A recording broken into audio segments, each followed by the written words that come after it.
दोस्तों, किसी ने सही कहा है कि नकारात्मक विचारों वाले लोगों से दूर रहें, क्योंकि उनके पास आपके हर समाधान के लिए एक नई समस्याएं होती है। नमस्कार दोस्तों, एक छोटी सी कहानी है। एक बार गौतम बुद्ध नगर में घूम रहे थे।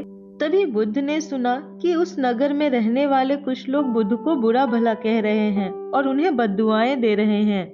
ऐसा इसलिए हुआ क्योंकि उस नगर में रहने वाले कुछ बुद्ध विरोधियों ने आम नागरिकों के मन में ये बातें बिठा दी थी कि गौतम बुद्ध एक ढोंगी व्यक्ति है और ये उनके धर्म को भ्रष्ट कर रहे हैं। इस वजह से उस नगर में रहने वाले लोग बुद्ध को पसंद नहीं करते थे और उनको अपना दुश्मन मानते थे।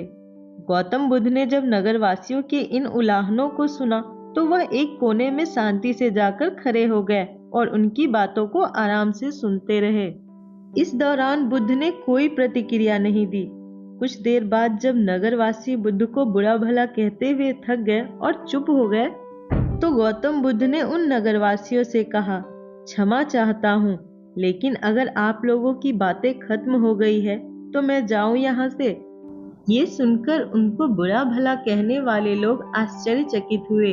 तभी वहां मौजूद लोगों में से एक व्यक्ति ने बोला, हम लोग तुम्हारा गुणगान नहीं कर रहे हैं, तुमको उलाहने दे रहे हैं और तुम्हें बुरा भला बोल रहे हैं।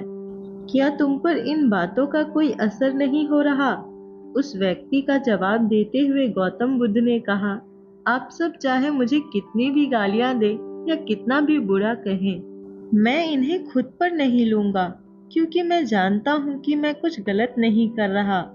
इसलिए इन बातों को जब तक मैं स्वीकार नहीं करता, तब तक इनका मुझ पर कोई असर नहीं होगा। गौतम बुद्ध ने आगे बढ़ते हुए कहा, जब मैं इन गालियों और बुराइयों को अपने ऊपर लूंगा ही नहीं, तो ये निश्चित तौर पर आपके पास ही रह जाएंगी और मुझ पर असर नहीं करेंगी।